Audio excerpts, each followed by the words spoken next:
엄마, 이 집도 이미 제 명의예요. 엄마가 서명한 거 기억 안 나세요? 아들의 목소리가 귓전을 때렸습니다. 아니, 정확히는 귀를 찢었다고 해야 할까요?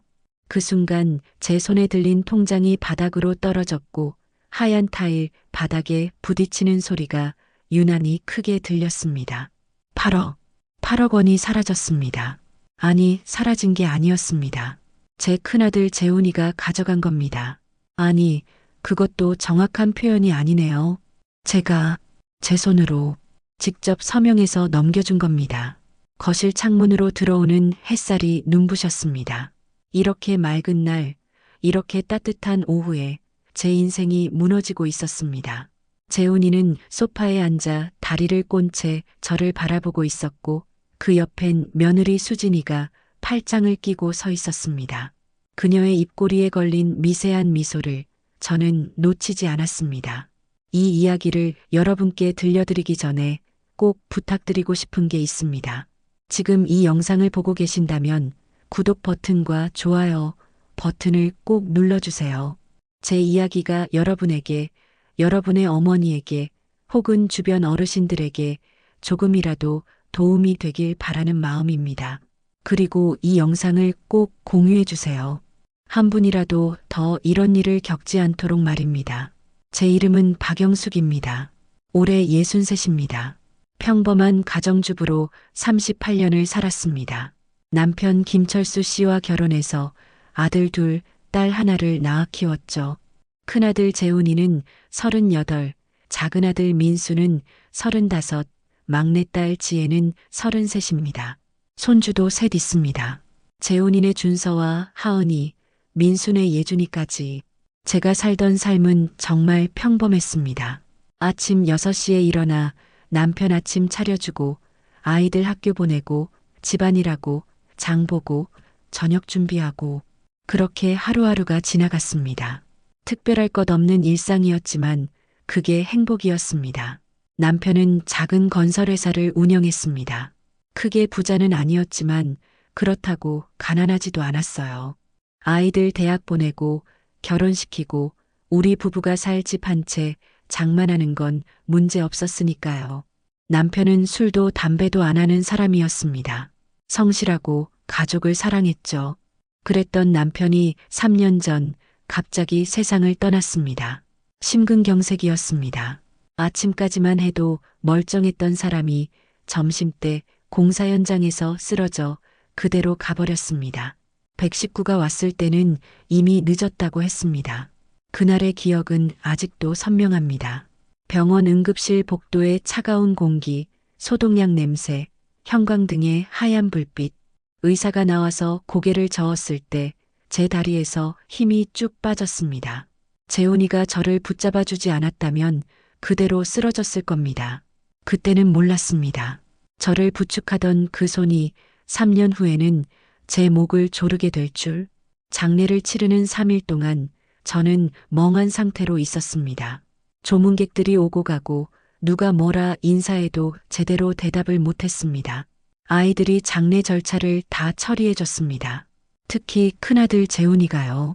엄마, 아무 걱정 마세요. 제가 다 알아서 할게요. 그때 재훈이가 그렇게 말했습니다. 얼마나 든든했는지 모릅니다. 큰아들이 이렇게 의젓하게 장례를 처리해 주다니. 친척들도 칭찬을 아끼지 않았습니다. 재훈이 참 장하네. 어머니 혼자 두고 가신 철수 씨도 눈 감겠어. 그 말을 들으며 저는 눈물을 흘렸습니다. 그래, 우리 재훈이가 있으니까 괜찮을 거야. 남편은 떠났지만 믿음직한 아들이 있으니까. 그렇게 생각했습니다.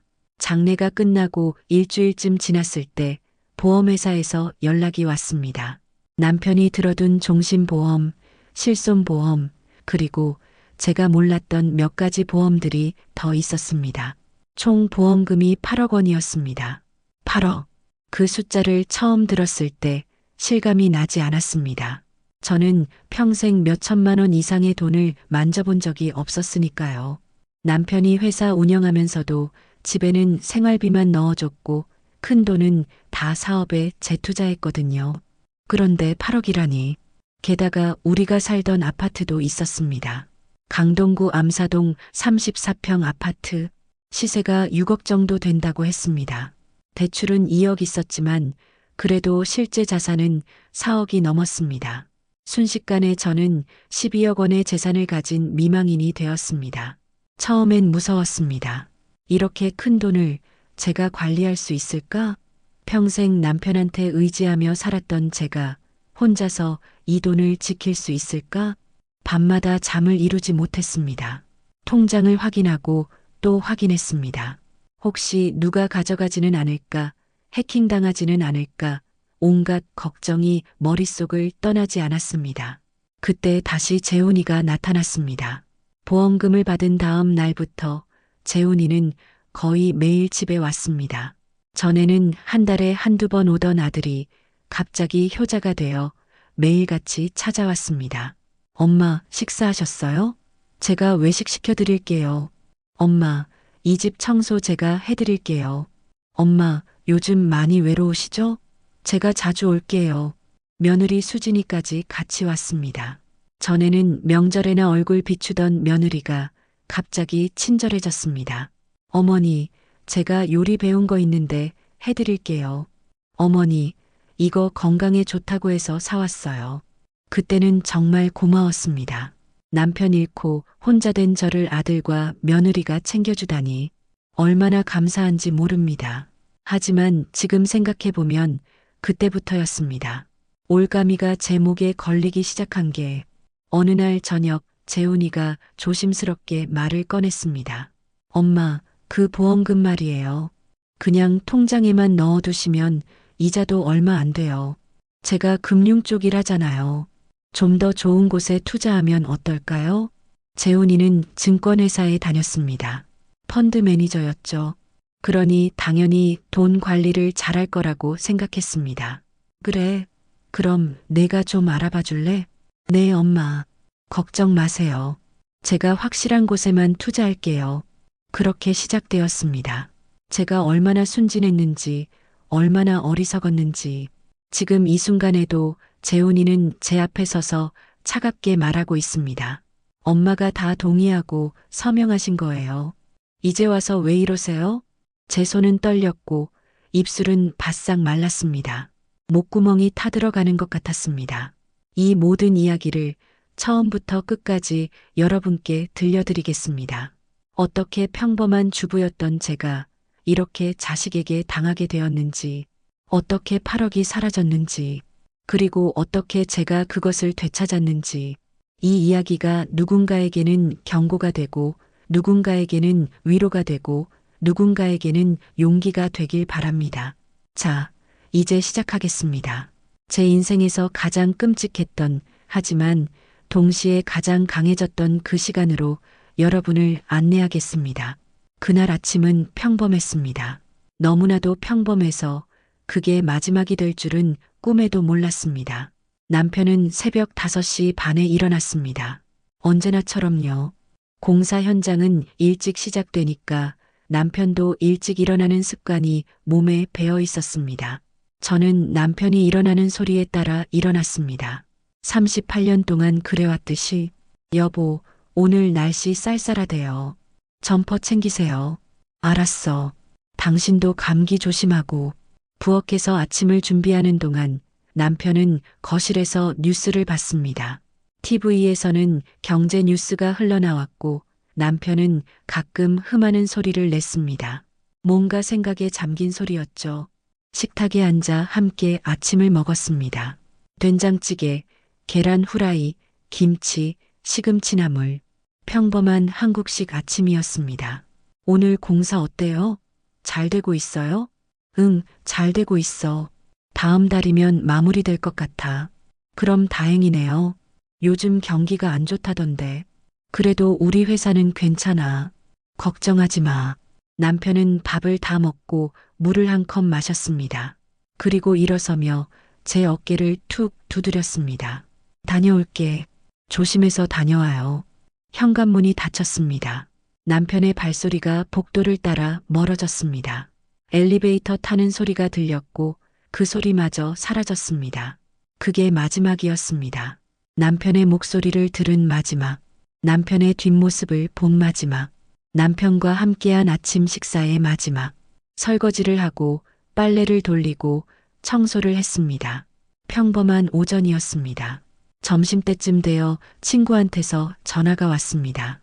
수다를 떨다가 시계를 보니 12시 반이었습니다. 그때 전화가 왔습니다. 모르는 번호였습니다.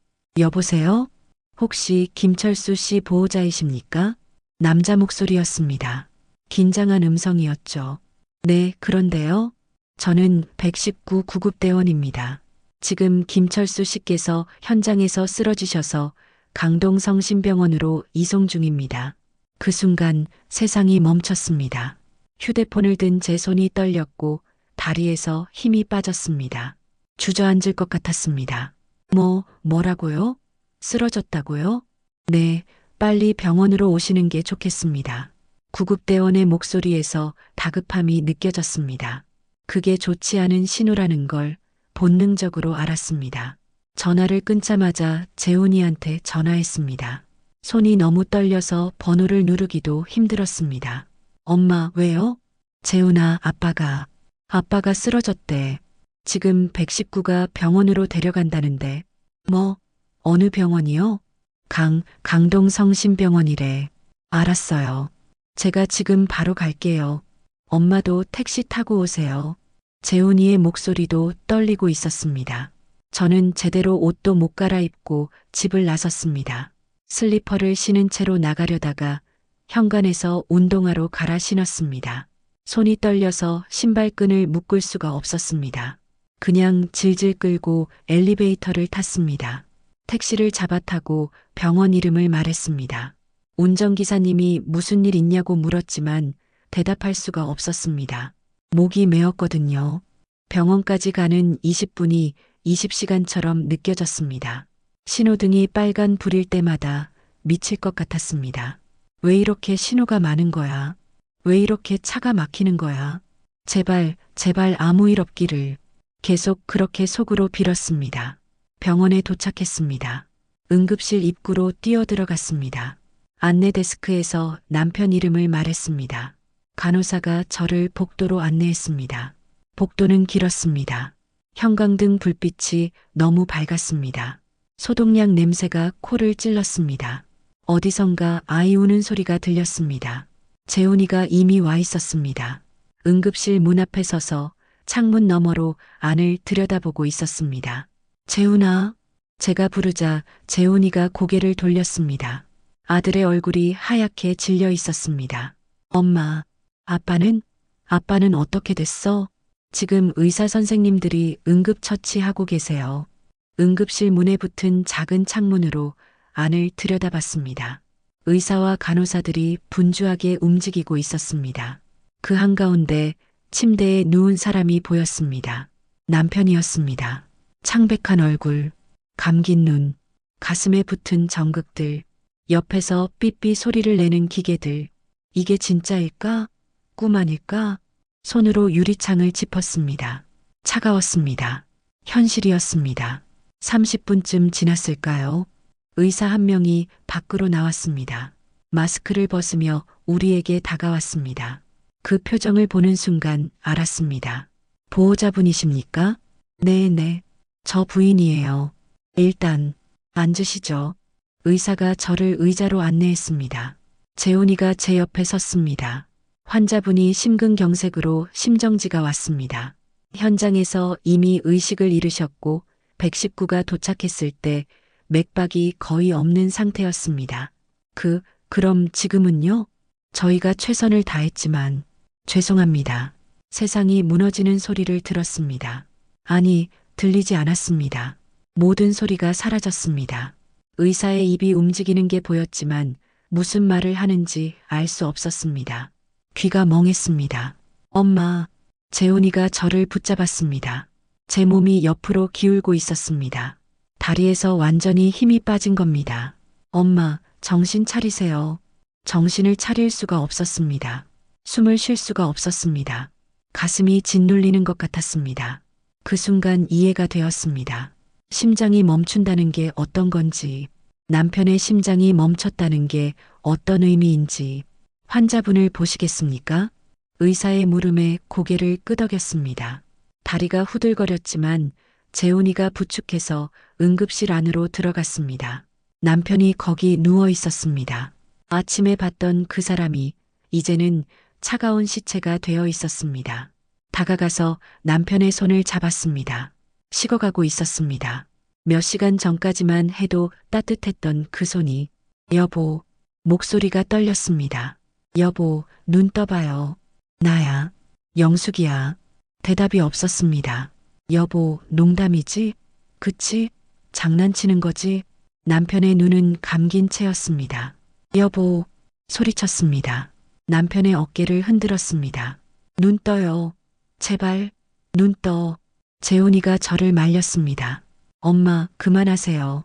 아빠는 이제 싫어, 싫어. 저는 남편의 가슴에 얼굴을 묻고 울었습니다. 목 놓아 울었습니다. 어떻게 이럴 수가 있어? 어떻게 이렇게 갑자기 가버릴 수가 있어? 아침에 밥 먹고 다녀올게 하고 나간 사람이 이렇게 차가운 몸으로 돌아올 수가 있어? 믿을 수가 없었습니다. 받아들일 수가 없었습니다. 그날 이후 3일은 완전히 기억이 나지 않습니다. 장례식장으로 옮기고 빈소를 차리고 조문객들을 맞이하고 모든 게 꿈 같았습니다. 아니, 악몽 같았습니다. 검은 상복을 입고 영정 사진 앞에 앉아 고개를 숙여 절을 받았습니다. 얼마나 많은 사람이 왔다 갔는지, 얼마나 많은 위로의 말을 들었는지 하나도 기억나지 않습니다. 민수와 지혜도 왔습니다.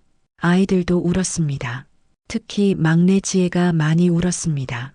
아빠랑 제일 친했던 아이였거든요. 손주들도 왔습니다. 준서와 하은이는 상황을 이해하는지 조용히 있었지만 어린 예준이는 할아버지 어디 갔어? 하고 물었습니다.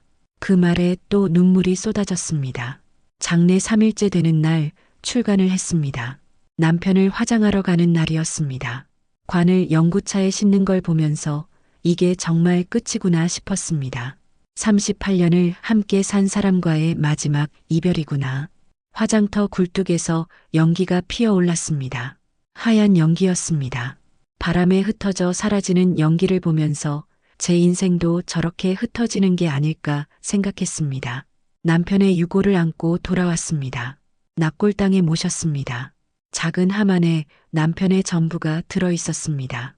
집으로 돌아왔을 때 너무 조용했습니다. 남편이 없는 집은 집이 아니었습니다. 그냥 텅 빈 공간이었습니다. 거실 소파에 앉아 멍하니 천장을 바라봤습니다. 이제 어떻게 살아가지? 혼자서? 그때는 몰랐습니다. 정말 몰랐습니다. 앞으로 제가 견뎌내야 할 고통이 남편을 잃은 슬픔보다 더 클 줄은. 장례를 치른 지 일주일이 지났습니다. 집은 여전히 조용했고 저는 여전히 혼자였습니다. 아침에 일어나면 습관적으로 남편 몫의 아침을 차렸다가 멍하니 식탁을 바라보곤 했습니다. 밥그릇이 하나뿐인 식탁. 그게 제 현실이었습니다. 친구들이 전화를 했습니다. 영수가 괜찮아? 밥은 먹고 다니니? 응, 괜찮아. 걱정 마. 괜찮지 않았습니다. 전혀 괜찮지 않았습니다. 하지만 그렇게 말할 수밖에 없었습니다. 계속 울고 있을 수만은 없으니까요. 그런 제게 재훈이가 찾아왔습니다. 장례 이후 처음이었습니다. 초인종이 울렸습니다. 문을 열자 재훈이와 며느리 수진이가 서 있었습니다. 수진이 손에는 과일 바구니가 들려 있었습니다. 어머니, 안녕하세요. 수진이가 환하게 웃으며 인사했습니다. 평소와 다른 태도였습니다. 원래 수진이는 제게 그리 친절한 며느리가 아니었거든요. 명절에 와도 대충 인사하고 일찍 가고 싶어 안달이었습니다. 어서 와. 들어와. 둘은 거실로 들어왔습니다. 재훈이는 소파에 앉으며 집안을 둘러봤습니다. 엄마, 혼자 지내시기 힘드시죠? 응, 좀 그렇지. 당연하죠. 아빠랑 평생을 함께 사셨는데. 엄마, 저희가 자주 올게요. 재훈이의 말에 마음이 조금 따뜻해졌습니다.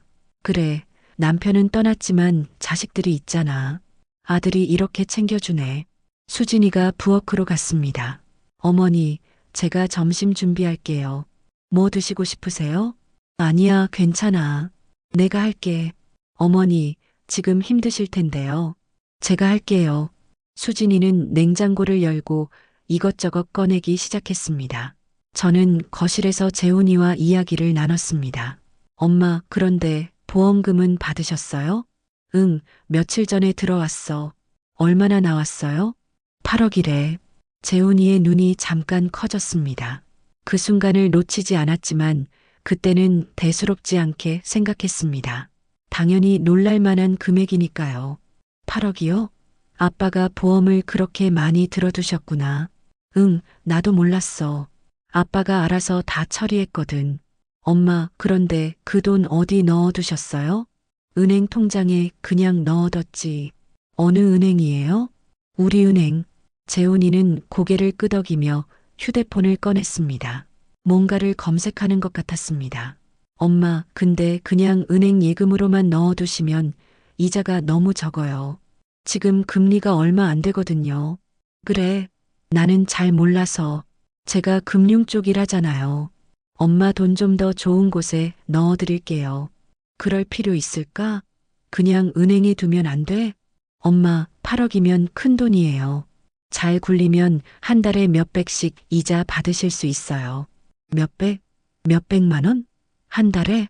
솔직히 그 말이 귀가 솔깃했습니다. 남편 없이 혼자 살아가려면 돈이 필요했으니까요. 연금도 얼마 안 되고 아이들한테 손 벌리고 싶지도 않았습니다. 정말? 그럼 어디가 좋아? 제가 알아볼게요. 확실한 곳으로요. 그때 수진이가 점심을 차려왔습니다. 김치찌개와 계란말이, 나물 몇 가지였습니다.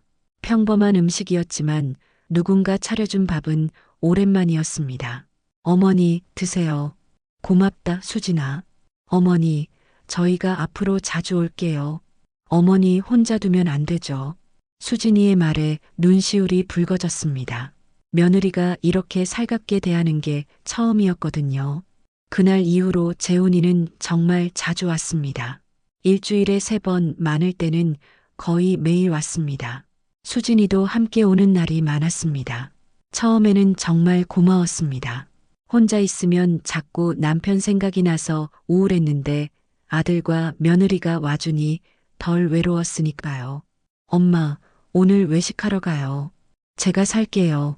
아니야, 괜찮아. 아니에요, 엄마. 가끔은 밖에서 드셔야죠. 재훈이는 저를 데리고 근처 한식당에 갔습니다. 갈비찜을 시켰습니다. 비싼 메뉴였습니다. 재훈아, 이거 비싼 거 아니야? 엄마, 괜찮아요. 어머니한테 이것도 못 사드리겠어요? 며칠 후에는 백화점에 갔습니다. 수진이가 함께 갔습니다. 어머니, 옷 좀 사드릴게요. 너무 검은색만 입고 계시잖아요. 아니야, 괜찮아. 어머니, 상 끝났으면 이제 밝은 옷도 입으셔야죠. 수진이는 저를 옷 매장으로 데려가서 카디건과 블라우스를 골라줬습니다.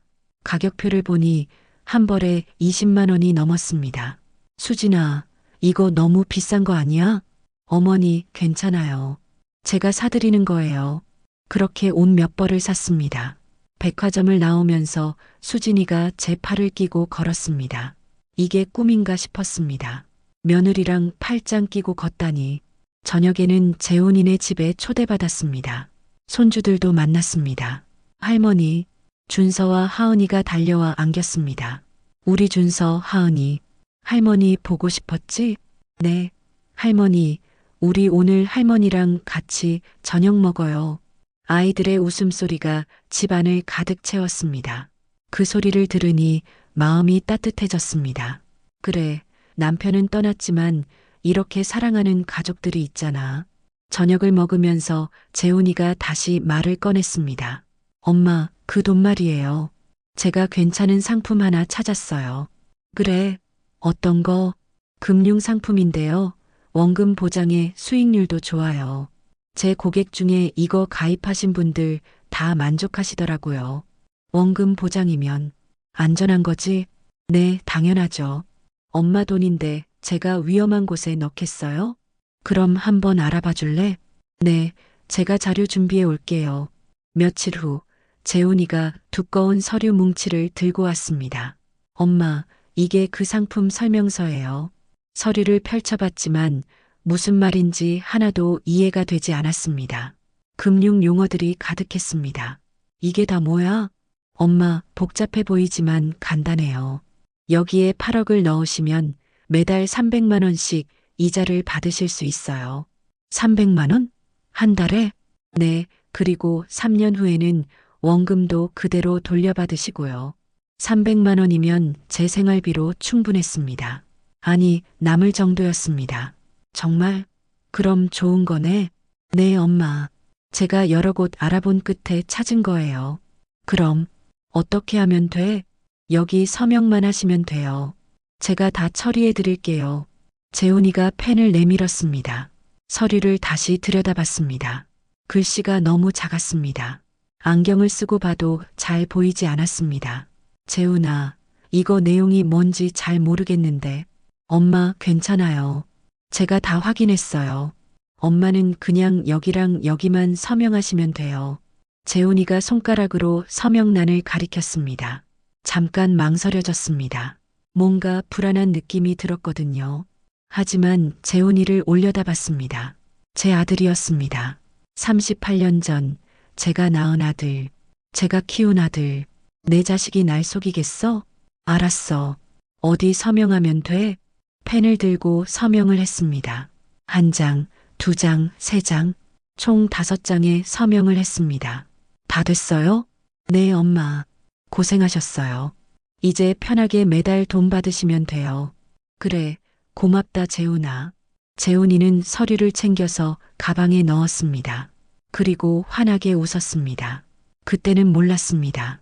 그 웃음 뒤에 숨겨진 진실을, 그 서류가 무엇을 의미하는지, 제가 방금 무엇을 한 건지, 지금 생각하면 너무 어리석었습니다. 너무 순진했습니다. 하지만 그때의 저는 정말 몰랐습니다. 내 아들이, 내가 그렇게 믿었던 아들이 저를 이용하고 있다는 걸. 서명을 한 후 2주 정도 지났을 때였습니다. 재훈이한테서 전화가 왔습니다. 엄마, 그 상품 처리 다 됐어요. 그래. 그럼 이제 이자 나오는 거야? 네, 다음 달부터 매달 들어올 거예요. 그래, 고맙다, 아들. 다음 달이 기다려졌습니다. 300만 원이면 생활비로 충분하고도 남을 테니까요. 이제 돈 걱정은 안 해도 되겠구나. 그런데 며칠 후 재훈이가 또 집에 왔습니다. 이번에도 서류를 들고 왔습니다. 엄마, 또 뭐야? 엄마, 이번엔 세금 문제예요. 세금? 네, 아빠가 돌아가시면서 상속세가 발생했거든요. 상속세라는 말은 들어봤습니다. TV에서 재벌들 이야기할 때 나오던 단어였습니다. 우리도 상속세를 내야 해? 네, 아빠가 남긴 재산이 좀 되니까요. 아파트도 있고 보험금도 받으셨잖아요. 얼마나 내야 하는데? 정확히 계산하려면 세무사를 만나봐야 하는데요. 대충 계산해 보니까 꽤 나올 것 같아요. 얼마나? 한 2억 정도요. 2억? 그 말에 가슴이 철렁 내려앉았습니다. 2억을 어떻게 내? 나 그런 돈 없어. 엄마, 방법이 있어요. 세금을 줄일 수 있는 방법이요. 그게 뭔데? 아파트를 제 명의로 일부 이전하시는 거예요. 그러면 상속세를 많이 줄일 수 있어요. 아파트를 내 명의로? 네, 전부 다 이전하는 게 아니라 일부만요. 그러면 세금을 절반 이상 줄일 수 있어요. 재훈이는 노트북을 꺼내서 뭔가를 보여줬습니다. 숫자들과 그래프가 가득한 화면이었습니다. 여기 보세요, 엄마. 이렇게 하면 세금이 2억에서 8천만 원으로 줄어요. 정말? 네, 세무사한테 확인받았어요. 세금을 1억 넘게 줄일 수 있다니. 그건 확실히 좋은 방법처럼 들렸습니다. 그럼 어떻게 해야 하는데? 여기 서류에 서명만 하시면 돼요. 제가 법무사랑 다 얘기해뒀어요. 또 서류였습니다. 이번에는 더 두꺼웠습니다. 이게 다 뭐야? 아파트 명의 이전 서류예요. 복잡해 보이지만 그냥 형식적인 거예요. 서류를 넘겨봤습니다. 온통 한자와 법률 용어들이었습니다. 제가 이해할 수 있는 단어는 거의 없었습니다. 재훈아, 이거 너무 복잡한데 엄마, 제가 다 확인했어요. 믿으세요. 믿으세요. 그 말이 제 의심을 잠재웠습니다.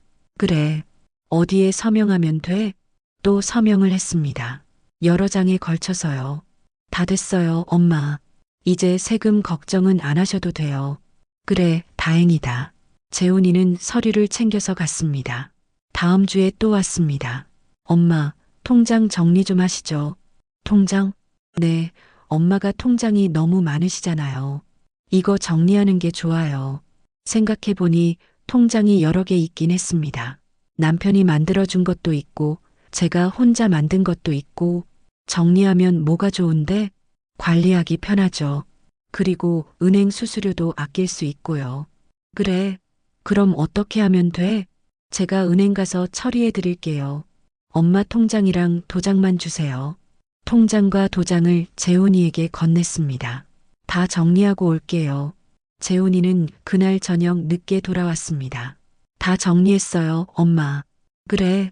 고생했다. 이제 이 통장 하나만 쓰시면 돼요. 새 통장을 받았습니다. 깨끗한 노란색 통장이었습니다. 그때는 몰랐습니다. 나머지 통장들이 어떻게 된 건지. 어느 날 집 앞 부동산에 갔습니다. 창문에 붙은 매물 정보를 구경하던 중이었습니다. 어머, 박 여사님 아니세요? 부동산 사장님이 저를 알아봤습니다. 동네에서 오래 살았으니 서로 아는 사이였습니다. 네, 안녕하세요. 어머니 아파트 매물로 나왔던데요? 네, 무슨 소리예요? 아, 아니에요. 아드님이 며칠 전에 오셔서 시세 알아보고 가셨는데. 재훈이가요? 네, 큰아드님이요. 어머니 아파트 팔 생각 있으시냐고 물어보시길래 시세 말씀드렸거든요. 심장이 쿵 내려앉는 느낌이었습니다. 그래요? 제가 몰랐네요. 혹시 얼마라고 하셨어요? 지금 시세로는 6억 정도 되시죠. 금매로 내놓으시면 5억 8천 정도에 나갈 거예요. 집으로 돌아와서 곰곰이 생각했습니다.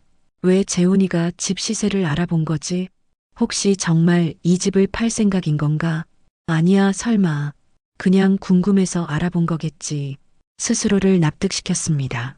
며칠 후 친구 순이한테서 전화가 왔습니다. 영수가, 너 요즘 어떻게 지내? 응, 그럭저럭. 나 너한테 할 말이 있어서 우리 카페에서 만날까? 왜? 무슨 일 있어? 아니, 전화로는 좀 그렇고 직접 만나서 이야기하자. 순이의 목소리가 심상치 않았습니다. 다음 날 카페에서 만났습니다. 순이는 심각한 표정이었습니다. 영수가, 내가 요즘 너 걱정 많이 했어. 왜? 재훈이 말이야. 혹시 요즘 너한테 돈 얘기 많이 하니? 심장이 철렁했습니다. 응, 보험금이랑 세금 문제 때문에 좀. 영수가, 조심해. 요즘 자식들한테 재산 빼앗기는 노인들 뉴스에 많이 나오잖아. 설마 재훈이가. 나도 내 아들 믿고 싶어. 근데 만약을 위해서라도 조심하는 게 좋아. 재훈이는 내 아들이야. 날 해칠 리 없어. 영수가, 혹시 모르잖아. 서류에 서명할 때는 꼼꼼히 읽어보고 해. 그래, 고마워. 하지만 순이의 말을 흘려들었습니다. 내 아들이 날 속일 리 없다고 계속 그렇게 생각했습니다. 그날 밤 잠이 오지 않았습니다. 순이의 말이 자꾸 머릿속을 맴돌았습니다. 혹시? 아니야. 혹시? 아니라고. 하지만 불안감은 사라지지 않았습니다. 문득 서랍을 열어봤습니다. 재훈이가 가져온 서류들의 사본을 찾았습니다. 한 장 한 장 읽어봤습니다. 하지만 여전히 무슨 내용인지 이해할 수 없었습니다. 다시 서랍에 넣었습니다. 괜한 걱정이야. 재훈이를 믿어야지. 그렇게 또 제 불안을 눌렀습니다. 그리고 한 달이 더 지났습니다. 재훈이가 약속한 이자 300만 원이 들어올 시기였습니다. 통장을 확인했습니다. 아무것도 들어오지 않았습니다. 아침부터 이상한 느낌이 들었습니다. 꿈을 꿨습니다. 남편이 나오는 꿈이었습니다. 남편이 무언가를 말하려고 입을 열었지만 소리가 들리지 않았습니다. 그저 입모양만 보였을 뿐이었습니다. 조심해. 그렇게 말하는 것 같았습니다. 꿈에서 깨어났을 때 등에 식은땀이 흥건했습니다. 시계를 보니 새벽 5시였습니다. 다시 잠들 수 없었습니다. 일어나서 거실로 나왔습니다. 창밖은 아직 어두웠습니다. 며칠 전부터 마음이 불편했습니다. 재훈이가 약속한 이자가 들어오지 않았거든요. 통장을 다시 확인해 봐야겠어. 은행에 가려면 9시까지 기다려야 했습니다. 시간이 너무 천천히 갔습니다. 8시에 옷을 입었습니다. 평소보다 일찍 집을 나섰습니다. 은행은 우리 집에서 걸어서 10분 거리였습니다. 하지만 그날은 5분 만에 도착했습니다. 거의 뛰다시피 갔으니까요. 은행 문이 열리기 전이었습니다. 입구에서 기다렸습니다. 다른 사람들도 몇 명 서 있었습니다. 드디어 문이 열렸습니다. 안으로 들어가 번호표를 뽑았습니다. 3번이었습니다. 의자에 앉아 기다렸습니다. 다리를 떨었습니다.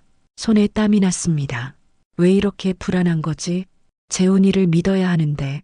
하지만 가슴 한구석에서 뭔가가 계속 경고를 보내고 있었습니다. 3번 고객님, 이번 창구로 오세요.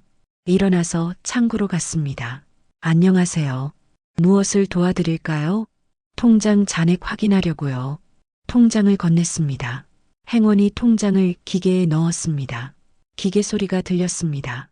그리고 통장이 나왔습니다. 행원의 표정이 묘했습니다.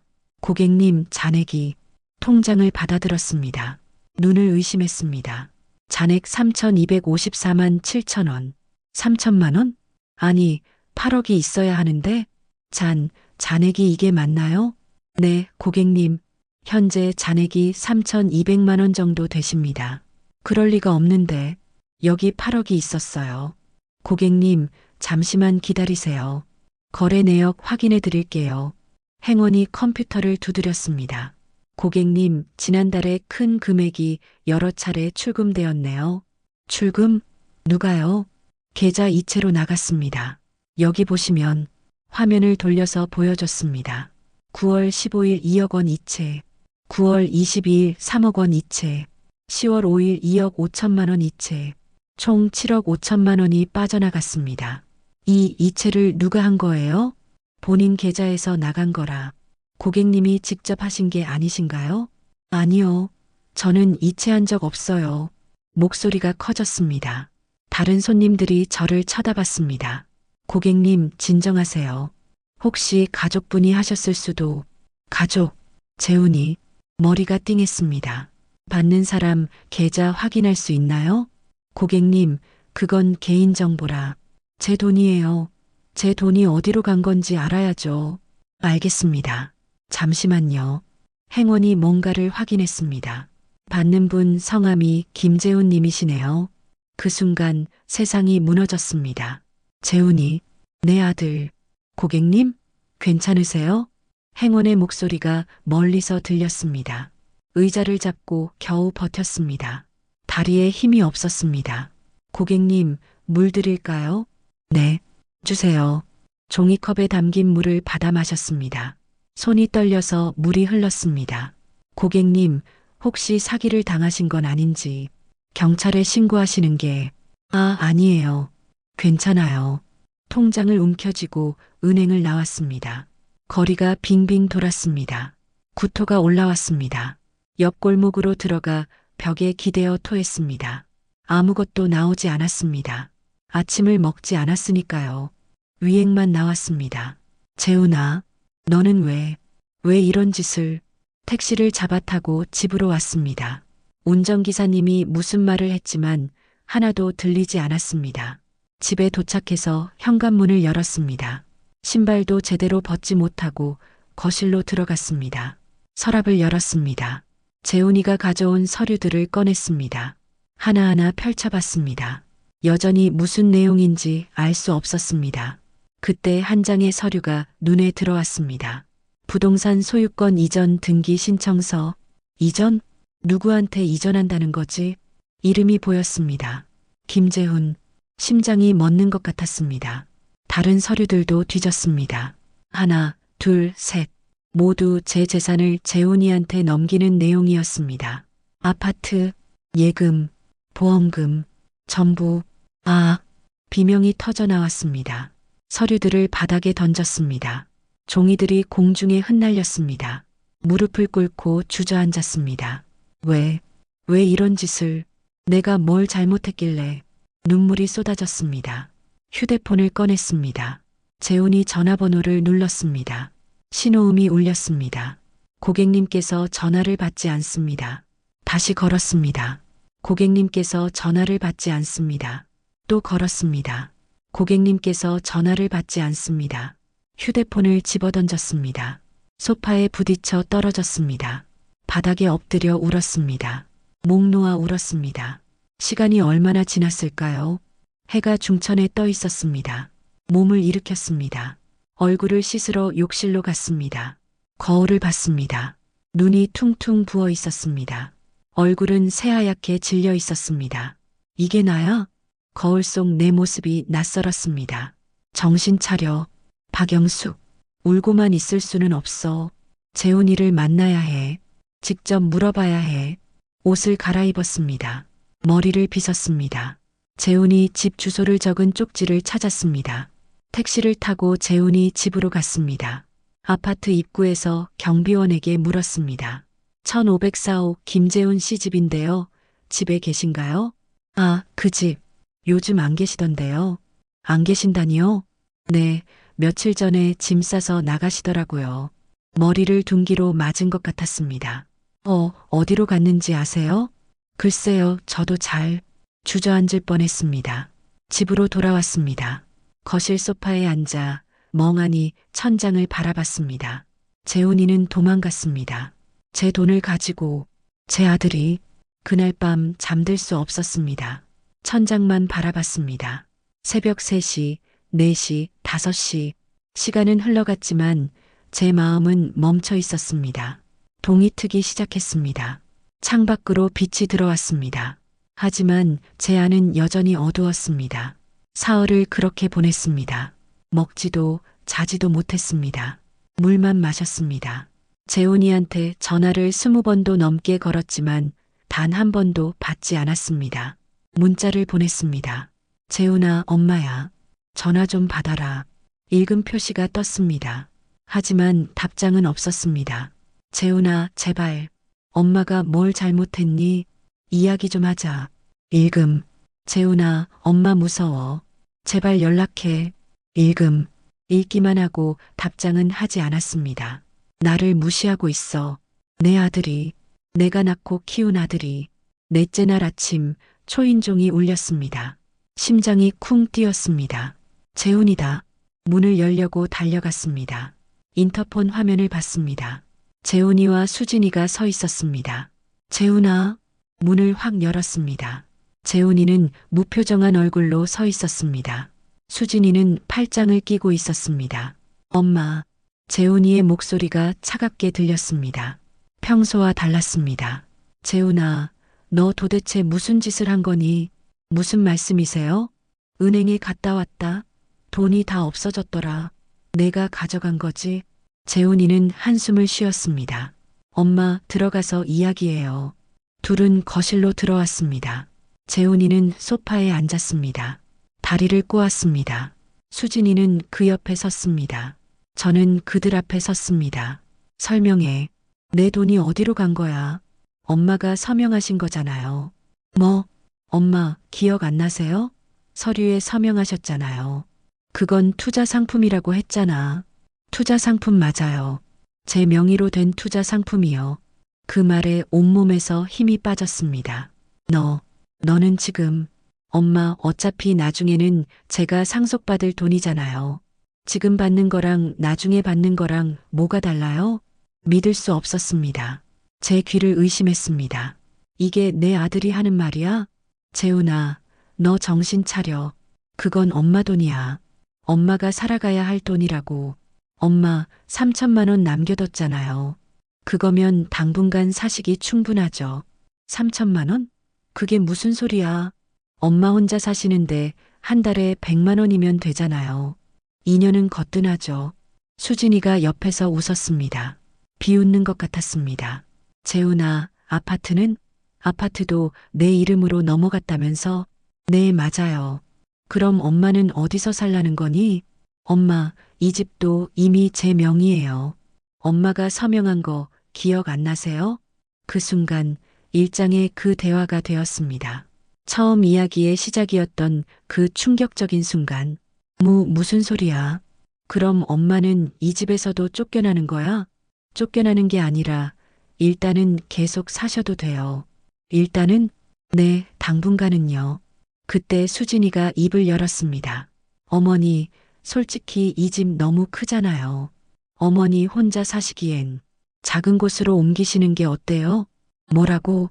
요즘 원룸도 깔끔한 데 많잖아요. 거기서 사시면 되죠. 수진아, 너 지금 무슨 말을 하는 거니? 사실을 말씀드리는 거예요, 어머니. 수진이의 눈빛이 차갑게 식어 있었습니다. 이게 며느리의 눈빛이야? 며칠 전까지만 해도 저한테 친절하게 굴던 사람의 눈빛이야?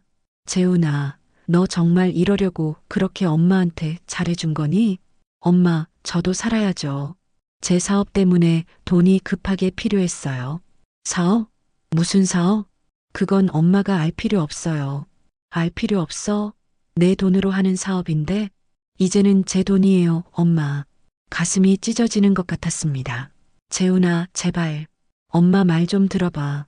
그 돈 돌려줘. 응? 엄마가 살아야 할 돈이야. 안 돼요. 재훈아, 엄마, 이미 다 쓴 돈이에요. 사업 자금으로 들어갔어요. 돌려드릴 수 없어요. 다리에서 힘이 빠졌습니다. 소파에 주저앉았습니다.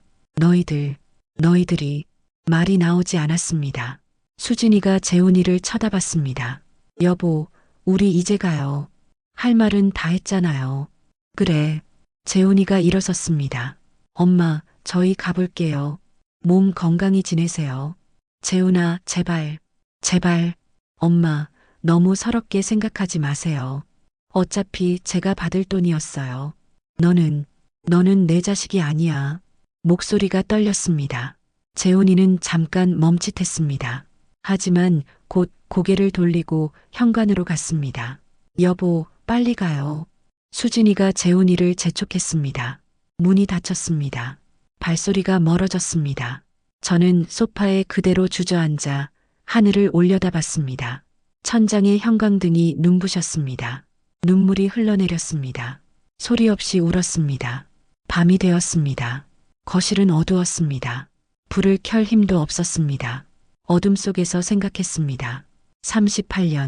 38년을 저 아이를 키웠습니다. 밤새 젖을 먹이고 기저귀를 갈고 아플 때 간호하고 학교 보내고 대학 보내고 결혼시키고 그 모든 세월이 허무하게 느껴졌습니다. 저는 대체 뭘 키운 거지? 괴물을 키운 건가? 휴대폰을 들었습니다. 작은 아들 민수에게 전화했습니다. 신호음이 울렸습니다. 엄마, 왜요? 민수의 목소리가 들렸습니다. 민수야, 엄마 무슨 일 있어요? 목소리가 왜 그래요? 민수야, 엄마 좀 도와줘. 형이 왜요? 형이 엄마 돈을 다 가져갔어. 8억을. 전화기 너머로 침묵이 흘렸습니다. 민수야, 엄마, 그게 무슨 소리예요? 정말이야. 형이 서류에 서명하라고 해서 했더니 다 형 명의로 넘어갔어. 통장도 아파트도. 엄마, 그건 엄마가 서명한 거잖아요. 뭐? 엄마가 직접 서명하신 거면 그건 엄마 책임 아니에요? 믿을 수 없었습니다. 민수까지? 민수야, 너 무슨 말을 하는 거니? 엄마가 속은 거라고. 형이 투자 상품이라고 속인 거야. 엄마, 형이 그럴 리 없어요. 엄마가 착각하신 거 아니에요? 착각이라고? 엄마, 요즘 나이 드시면 기억력도 안 좋아지고 그러잖아요. 병원 한번 가보시는 게. 민수야, 엄마, 죄송한데 저 지금 바빠요. 나중에 통화해요. 뚝, 전화가 끊어졌습니다. 믿을 수가 없었습니다. 민수까지 저를 외면하다니. 막내딸 지혜에게 전화했습니다. 엄마, 지혜야, 엄마야. 엄마, 무슨 일이에요? 모든 이야기를 했습니다. 재훈이가 한 일, 민수의 반응까지. 지혜는 한참을 말이 없었습니다. 지혜야, 너라도 엄마 좀 도와줘. 응? 엄마 이제 정말 갈 곳이 없어. 너라도. 엄마, 오빠한테 미리 물어보셨어야죠. 뭐, 서명하기 전에 오빠한테 정확히 물어보시고 하셨어야죠. 이제 와서 뭐, 지혜야, 너마저. 엄마, 저도 애들 키우느라 바빠요. 엄마 일까지 신경 쓸 여유가 없어요. 지혜야, 제발. 엄마, 끊을게요. 저녁 준비해야 해서요. 뚝, 또 전화가 끊어졌습니다. 휴대폰을 떨어뜨렸습니다. 바닥에 떨어진 휴대폰 화면이 깜빡였습니다. 세 자식 모두 아무도 제 편이 아니었습니다. 그날 밤 제 인생에서 가장 긴 밤이었습니다. 일주일이 지났습니다. 그 일주일 동안 제대로 먹지 못했습니다. 입맛이 없었습니다. 밥을 먹으려고 해도 목으로 넘어가지 않았습니다. 몸무게가 5kg 빠졌습니다. 거울을 보면 제 얼굴이 남처럼 느껴졌습니다. 뺨이 쏙 들어가고 눈가에 다크서클이 깊게 팼습니다. 친구 순이한테서 전화가 왔습니다. 영수가 너 괜찮아? 요즘 연락이 없어서. 순이야. 목소리가 나오지 않았습니다. 영수가 무슨 일 있어? 순이야 나. 영수가 울지 마. 무슨 일인데? 내가 지금 갈게. 1시간 후 순이가 왔습니다. 문을 열자마자 순이가 깜짝 놀랐습니다. 영수가 너 왜 이렇게 됐어? 순이야. 순이가 저를 안았습니다. 그 품에서 울음이 터져 나왔습니다. 거실로 들어가 모든 이야기를 했습니다. 처음부터 끝까지, 재훈이가 한 일, 자식들의 반응까지.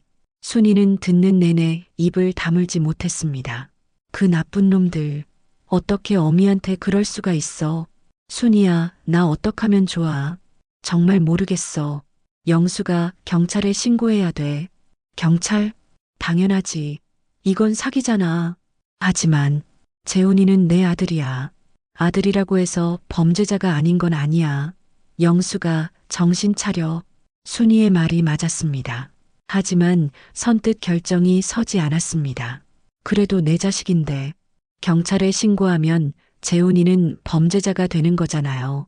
영수가 그래도 돈은 찾아야지. 내가 앞으로 어떻게 살려고. 나도 알아. 그날 밤 순이는 저희 집에서 자고 갔습니다. 혼자 두면 안 될 것 같다며 옆에 있어줬습니다. 다음 날 아침 문자 메시지가 왔습니다. 재훈이었습니다. 엄마, 저 돈 좀 필요해요. 다음 주까지 1천만 원 보내주세요. 손이 떨렸습니다. 아직도 부족해? 아직도 더 뺏어가려고? 재훈아, 엄마한테 남은 돈이 3천만 원밖에 없어. 그걸로 엄마가 살아야 돼. 답장이 왔습니다. 엄마, 저 정말 급해요. 사업 자금이 필요하다니까요. 안 돼. 이제 한 푼도 줄 수 없어. 엄마, 그럼 집 팔아야겠네요. 제 명의니까 제 마음대로 팔 수 있죠. 심장이 멎는 것 같았습니다. 재훈아, 제발. 이러지 마. 1천만 원만요, 엄마. 그럼 집은 안 팔게요. 협박이었습니다. 제 아들이 저를 협박하고 있었습니다. 순이가 제 휴대폰을 빼앗았습니다. 이 나쁜 놈, 이게 사람이 할 짓이야? 순이가 재훈이한테 전화를 걸었습니다. 재훈아, 나 순이 이모야. 너 정신 차려. 전화기에서 재훈이의 목소리가 들렸습니다. 이모, 이건 저희 가족 일이니까 신경 끄세요. 가족 일? 내가 지금 어미한테 하는 짓이 가족이 할 짓이야? 이모, 끊을게요. 뚝, 순이가 휴대폰을 내려놓았습니다. 영수가, 이건 심각해. 지금 당장 경찰 가자. 순이야, 나는. 영수가, 정신 차려. 이러다간 너 정말 길바닥에 나앉아. 순이의 말이 제 정신을 깨웠습니다. 맞아. 이대로는 안 돼. 그날 오후 순이와 함께 경찰서로 갔습니다. 경찰서 민원실에 들어갔습니다. 무슨 일로 오셨나요? 젊은 남자 경찰관이 물었습니다. 저기, 사기를 당한 것 같아서요. 사기요? 어떤 사기인데요? 제 아들이 제 돈을. 말이 막혔습니다. 순이가 대신 설명했습니다. 경찰관은 듣고 나서 고개를 끄덕였습니다. 일단 진술서를 작성하셔야 할 것 같은데요.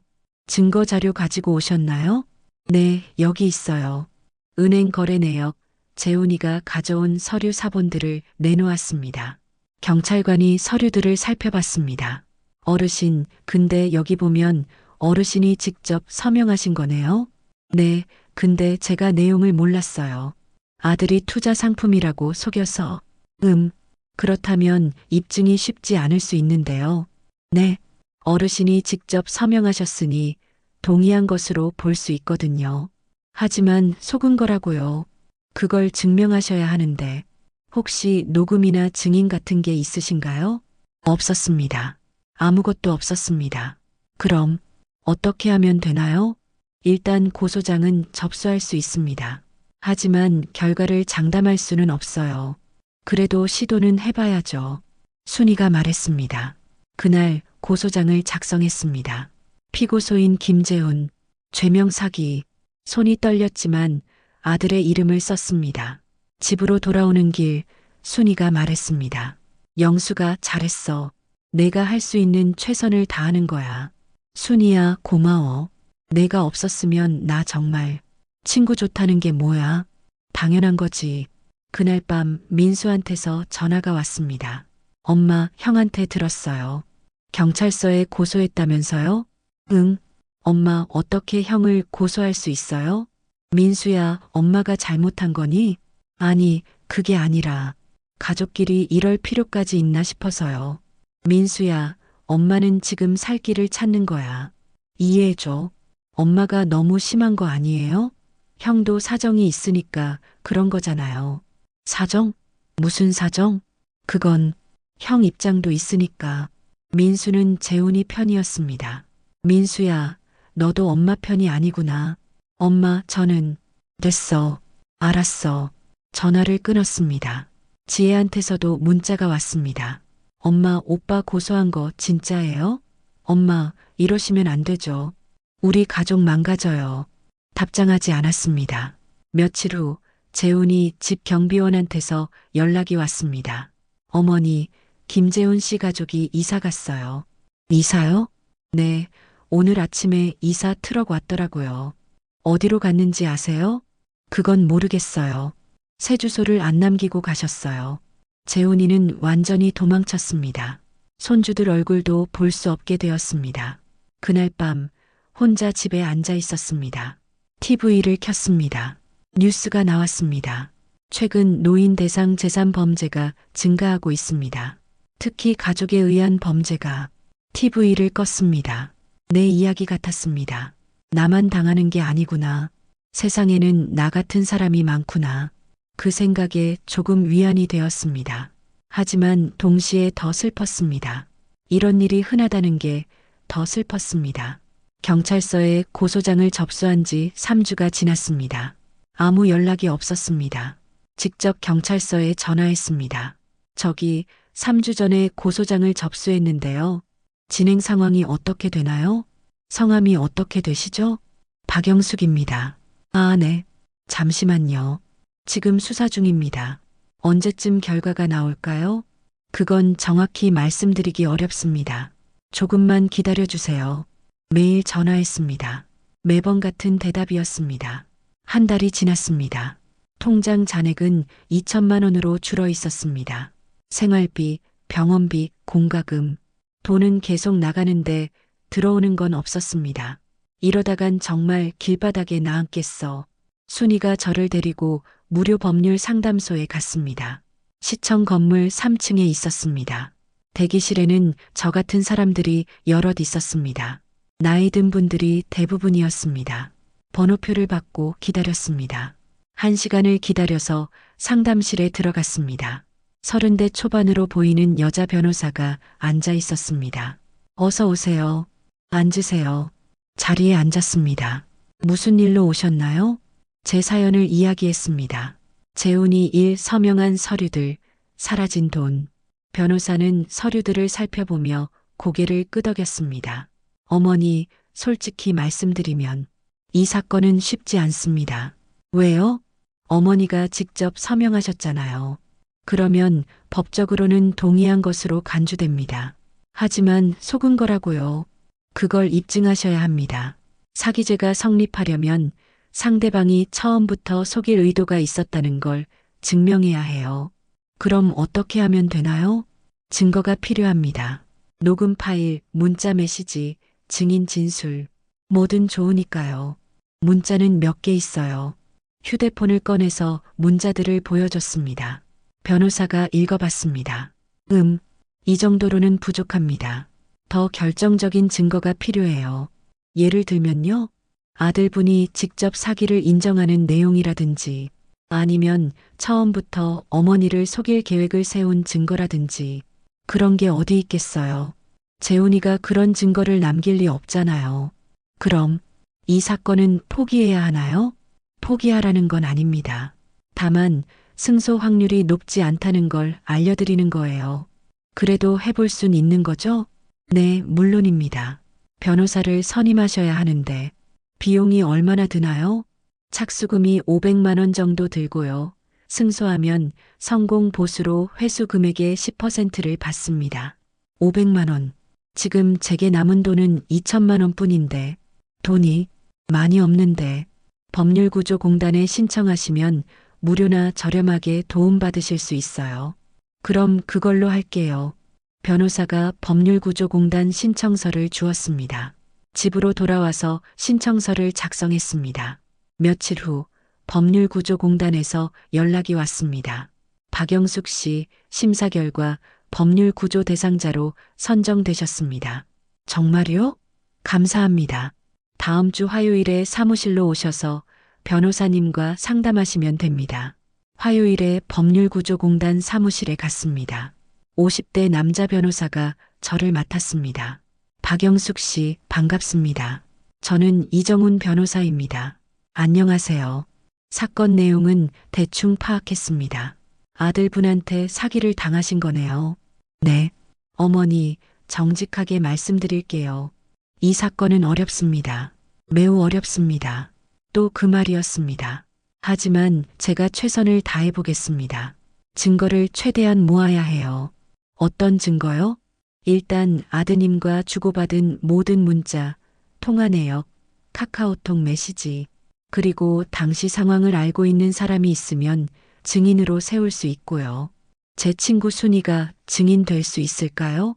어떤 내용을 알고 계신데요? 제가 재훈이한테 당한 후에 상황을 이야기했어요.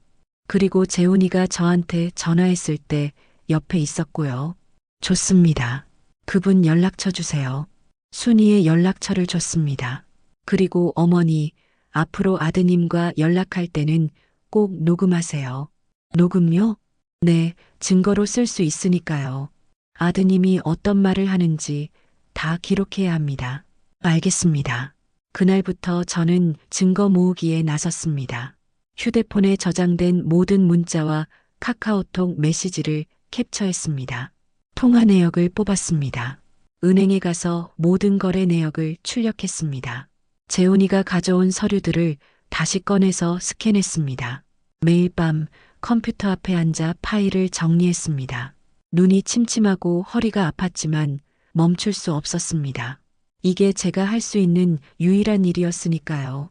한 달 후 이정훈 변호사한테서 연락이 왔습니다. 어머니, 고소장이 접수됐습니다. 이제 검찰에서 수사를 시작할 거예요. 언제쯤 결과가 나올까요? 빠르면 3개월, 늦으면 6개월 이상 걸릴 수 있습니다. 6개월. 그때까지 제가 버틸 수 있을까? 통장 잔액은 이제 1,500만 원밖에 남지 않았습니다. 매달 100만 원씩 쓰면 1년 반을 버틸 수 있습니다. 하지만 병원비, 변호사 비용, 예상치 못한 지출들, 불안했습니다.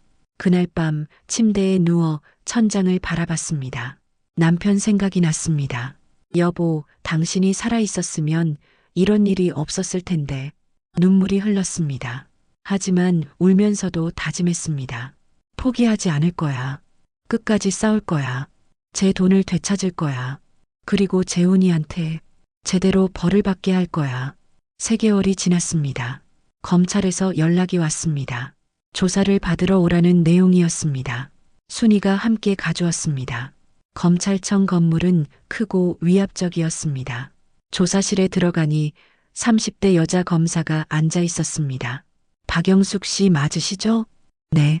앉으세요. 진술 들어야 하니까요. 자리에 앉았습니다.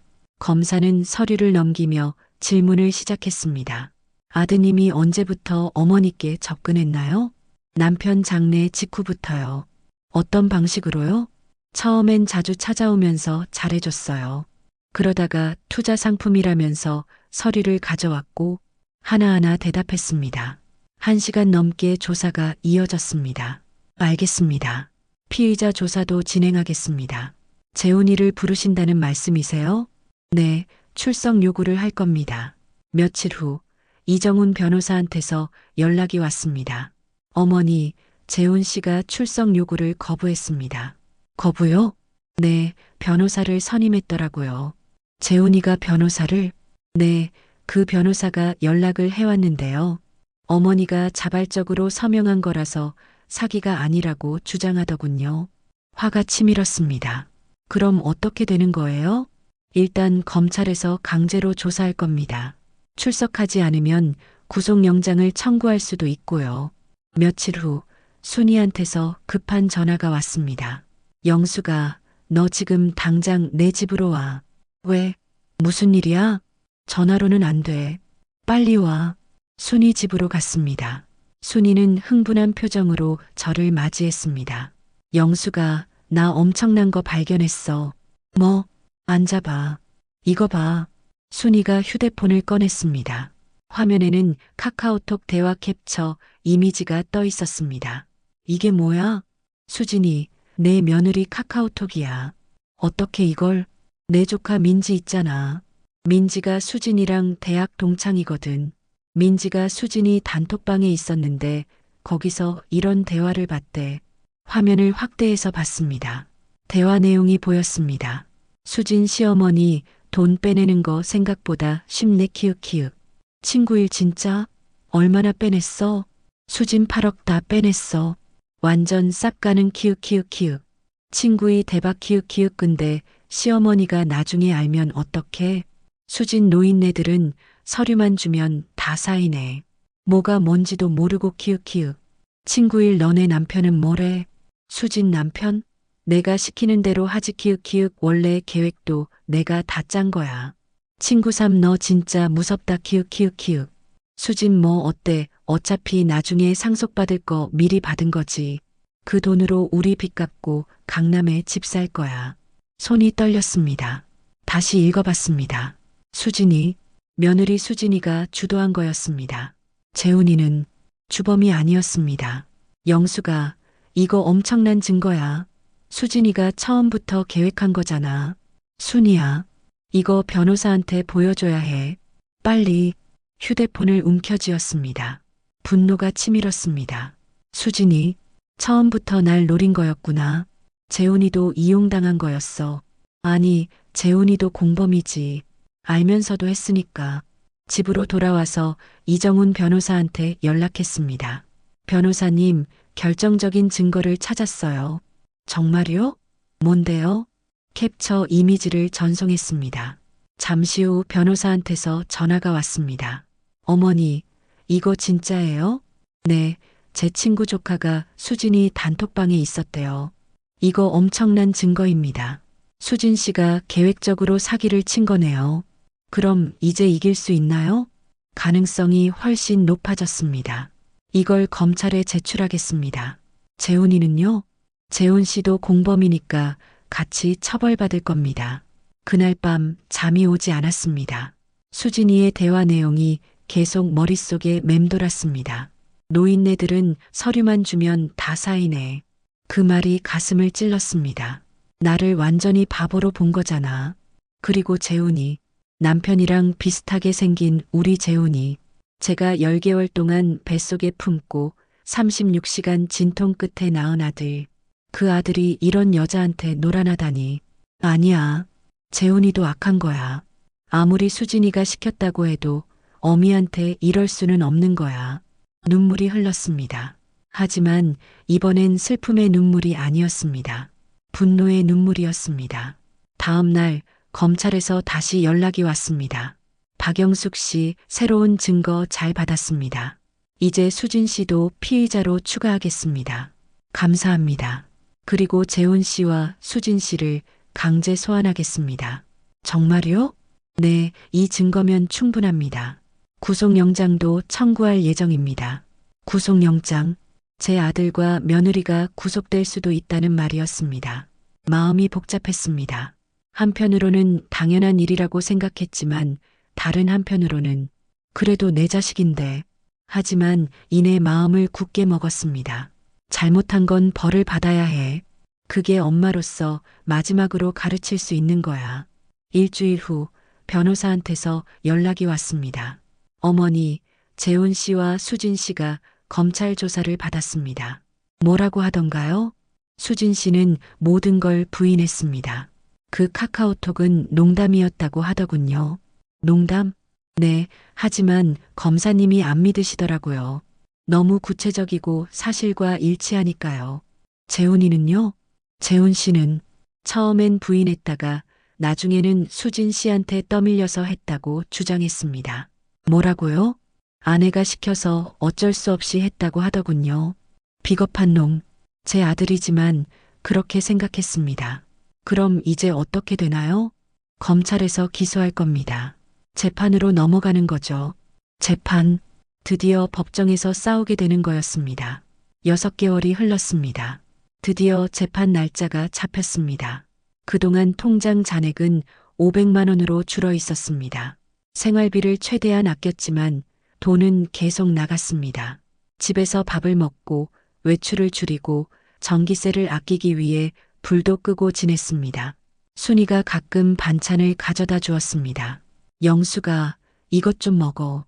너 요즘 너무 말랐어. 고마워, 순이야. 재판 준비는 잘 되고 있어? 응, 변호사님이 열심히 해주고 계셔. 재판 전날 밤 잠을 이룰 수 없었습니다. 내일이면 재훈이를 법정에서 보게 됩니다. 어떤 표정으로 마주해야 할까? 아침이 밝았습니다. 검은색 정장을 입었습니다. 장례식 때 입었던 옷이었습니다. 머리를 단정하게 빗었습니다. 거울을 봤습니다. 1년 전에 제가 아니었습니다. 얼굴은 야위고 주름은 더 깊어졌습니다. 하지만 눈빛은 달랐습니다. 더 단단해진 눈빛이었습니다. 순이와 이정훈 변호사가 함께 법원에 갔습니다. 서울중앙지방법원. 거대한 건물 앞에 섰습니다. 긴장되세요? 변호사가 물었습니다. 네, 조금요. 괜찮습니다. 제가 있으니까요. 법정에 들어갔습니다. 방청석에 앉았습니다. 잠시 후 반대편 문이 열렸습니다. 재훈이와 수진이가 들어왔습니다. 1년 만에 보는 아들이었습니다. 재훈이는 야위어 있었습니다. 얼굴이 상해 보였습니다. 수진이는 여전히 화장을 진하게 하고 있었습니다. 재훈이와 눈이 마주쳤습니다. 재훈이는 고개를 돌렸습니다. 모두 일어나 주십시오. 판사가 입장했습니다. 60대 남자 판사였습니다. 사건 2024고단 5782 사기 사건을 시작하겠습니다. 재판이 시작되었습니다. 검사가 먼저 입을 열었습니다. 피고인 김재훈과 강수진은 피해자 박영숙의 신뢰를 이용하여 8억 원 상당의 재산을 편취했습니다. 재훈이 변호사가 반박했습니다. 피고인들은 사기를 친 것이 아닙니다. 피해자가 자발적으로 재산을 증여한 것입니다. 자발적 증여라고요? 피해자를 속여서 서명을 받았잖습니까? 증거가 있습니까? 있습니다. 피고인 강수진이 지인들에게 보낸 카카오톡 메시지입니다. 검사가 증거를 제시했습니다. 대형 모니터에 수진이의 카카오톡 대화가 떴습니다. 시어머니 돈 빼내는 거 생각보다 쉽네 키읔키읔. 방청객들이 웅성거렸습니다. 수진이의 얼굴이 하얗게 질렸습니다. 피고인 강수진, 이 메시지가 본인이 보낸 게 맞습니까? 판사가 물었습니다. 네. 수진이가 작은 목소리로 대답했습니다. 그럼 시어머니를 속여서 돈을 빼냈다는 걸 인정하는 겁니까? 아, 아니요. 그건 그냥 친구들한테 농담으로. 농담이요? 8억을 빼냈다는 게 농담입니까? 판사의 목소리가 날카로워졌습니다. 수진이는 대답하지 못했습니다. 피고인 김재훈, 피고인은 어떻습니까? 어머니를 속였습니까? 판사가 재훈이를 향해 물었습니다. 재훈이는 고개를 숙였습니다. 저는 아내가 시켰다고요? 그럼 피고인은 속일 의도가 없었다는 겁니까? 아니, 그게 명확하게 대답하세요. 어머니를 속였습니까? 안 속였습니까? 재훈이는 한참을 침묵했습니다. 속였습니다. 그 순간 제 가슴이 무너졌습니다. 인정했어. 제 아들이 저를 속였다고 인정했어. 눈물이 흘렀습니다. 순이가 제 손을 잡아주었습니다. 피고인 김재훈, 왜 어머니를 속였습니까? 사업 자금이 필요했습니다. 사업 자금이요? 무슨 사업입니까? 부동산 투자였습니다. 그 투자는 어떻게 됐습니까? 실패했습니다. 다 날렸습니다. 방청석이 또 웅성거렸습니다. 8억을 다 날렸다고? 그럼 피해자에게 돌려줄 돈이 없다는 말입니까? 네. 판사가 한숨을 쉬었습니다. 피고인들 반성하고 있습니까? 재훈이와 수진이는 대답하지 않았습니다. 피해자 박영숙 씨, 한 말씀 하시겠습니까? 판사가 저를 보며 물었습니다. 이정훈 변호사가 제 어깨를 두드렸습니다. 어머니, 가서 말씀하세요. 일어섰습니다. 다리가 떨렸습니다. 증인석으로 걸어갔습니다. 재훈이가 저를 쳐다봤습니다. 눈이 마주쳤습니다. 재훈이의 눈에서 눈물이 흘러내렸습니다. 하지만 저는 눈물을 닦지 않았습니다. 마이크 앞에 섰습니다. 저는 박영숙입니다. 목소리가 떨렸습니다. 저는 38년 동안 주부로 살았습니다. 남편과 세 자식을 키우며 살았습니다. 남편이 죽고 혼자가 되었을 때 정말 무서웠습니다. 앞으로 어떻게 살아야 할지 막막했습니다. 그때 큰아들 재훈이가 저를 도와주겠다고 했습니다. 믿을 수밖에 없었습니다. 제 아들이었으니까요. 하지만 재훈이는 저를 속였습니다. 제 평생의 돈을 남편이 평생 일해서 모은 돈을 가져갔습니다. 저는 이제 500만 원밖에 남지 않았습니다. 집도 제 명의가 아닙니다. 언제 쫓겨날지 모릅니다. 재판장님, 제발 제 돈을 돌려주세요. 제가 살아야 합니다. 저는 아직 죽고 싶지 않습니다. 눈물이 쏟아졌습니다. 재훈아, 재훈이를 봤습니다. 엄마가 뭘 잘못했니? 엄마가 너한테 못해준 게 뭐가 있니? 재훈이는 고개를 숙였습니다. 어깨가 떨렸습니다. 울고 있었습니다. 엄마가 너를 낳고 키우고 대학 보내고 결혼시키기까지 엄마가 뭘 잘못했니? 더 이상 말을 이을 수 없었습니다. 목이 메었습니다. 순이가 달려와서 저를 부축했습니다. 자리로 돌아왔습니다. 판사가 말했습니다. 오늘 재판은 여기서 마치겠습니다. 다음 재판은 한 달 후입니다. 다음 재판에서는 증인 신문이 이어졌습니다. 순이가 증인으로 나왔습니다. 저는 피해자 박영숙 씨의 친구입니다. 재훈 씨가 어머니를 어떻게 대했는지 봤습니다.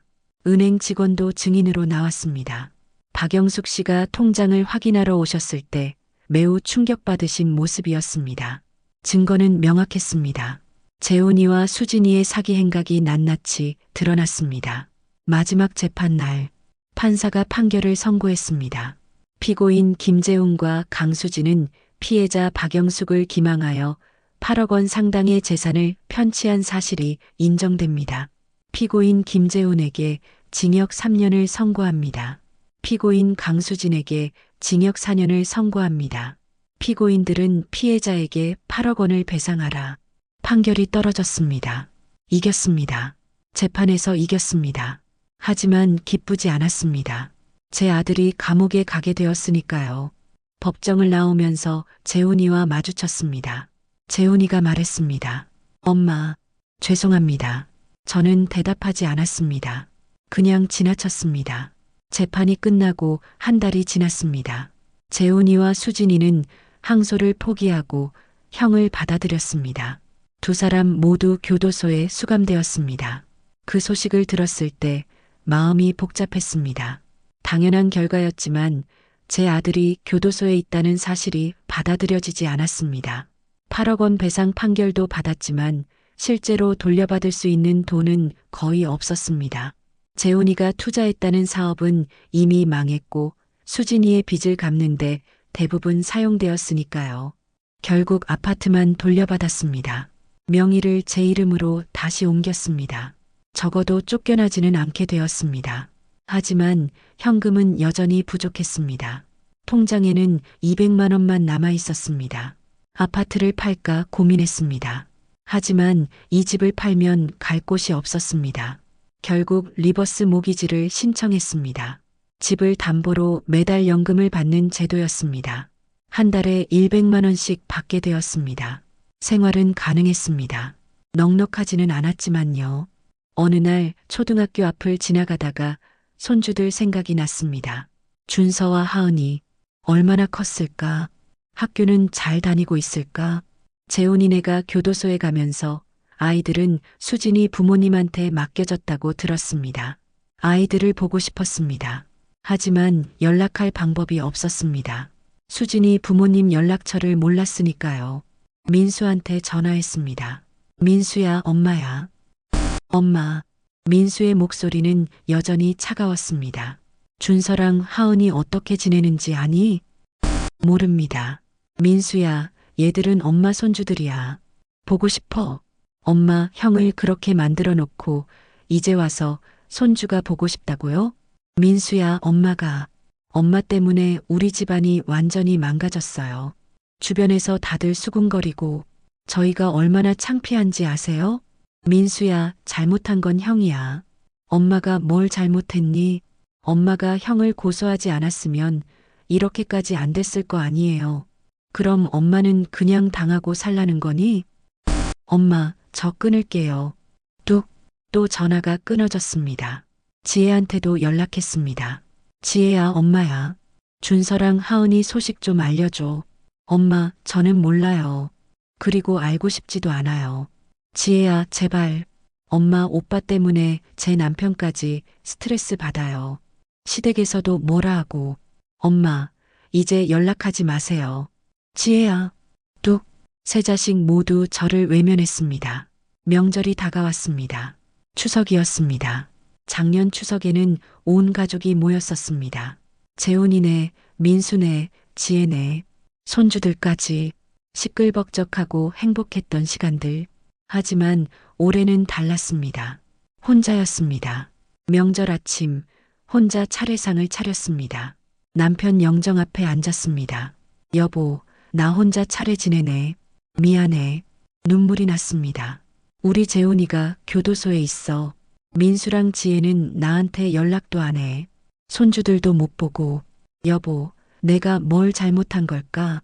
내가 왜 이렇게 됐을까? 남편은 대답이 없었습니다. 혼자 밥을 먹었습니다. 송편을 하나 입에 넣었지만 목으로 넘어가지 않았습니다. 식탁을 치웠습니다. TV를 켰습니다. 명절 특집 프로그램이 나왔습니다. 행복한 가족들의 모습이 화면에 가득했습니다. TV를 껐습니다. 소파에 앉아 가만히 있었습니다. 시간이 흘렀습니다. 해가 지고 어두워졌습니다. 불을 켜지 않았습니다. 어둠 속에 그냥 앉아 있었습니다. 초인종이 울렸습니다. 누구지? 일어나서 문을 열었습니다. 순이었습니다. 영수가 혼자 있는 줄 알고 왔어. 순이는 음식을 가득 들고 왔습니다. 같이 먹자. 명절인데 혼자 있으면 안 되지. 눈물이 났습니다. 순이야, 울지 마. 내가 있잖아. 그날 밤 순이와 함께 밥을 먹었습니다. 혼자가 아니었습니다. 영수가 가족이 꼭 피부치만 가족은 아니야. 우리도 가족이야. 고마워, 순이야. 뭘, 친구 좋다는 게 이런 거지. 그 후로도 명절마다 순이가 찾아왔습니다. 생일에도 그냥 평범한 날에도 순이 덕분에 버틸 수 있었습니다. 1년이 지났습니다. 어느 날 우편함에 편지가 와 있었습니다. 발신인을 보니 준서라고 적혀 있었습니다. 손주 준서였습니다. 손이 떨렸습니다. 편지를 열었습니다. 어설픈 글씨로 쓰여 있었습니다. 할머니, 저 준서예요. 잘 지내세요? 저는 잘 지내고 있어요. 하은이도요. 할머니 보고 싶어요.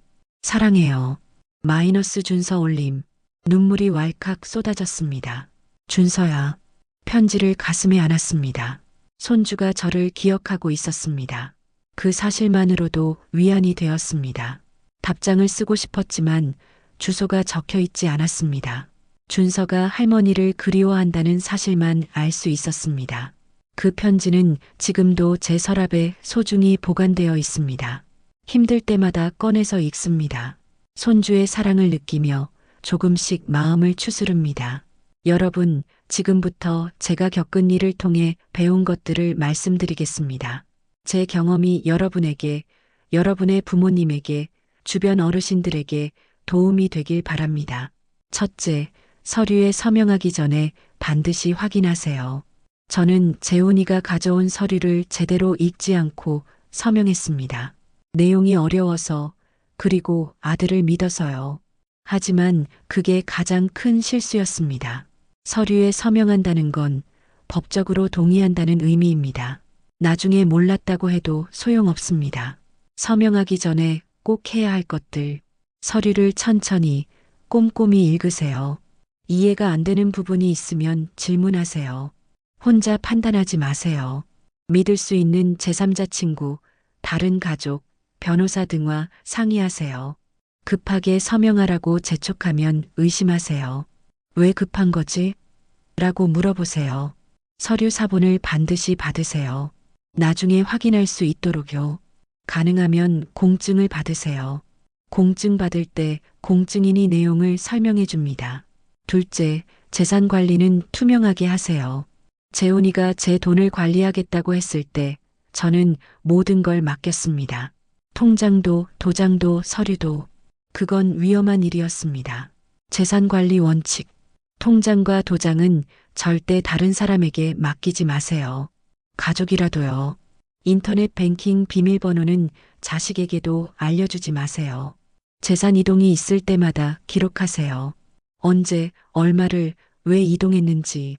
큰 돈을 이동할 때는 반드시 은행에 직접 가서 상담받으세요. 정기적으로 통장 잔액을 확인하세요. 최소 한 달에 한 번은요.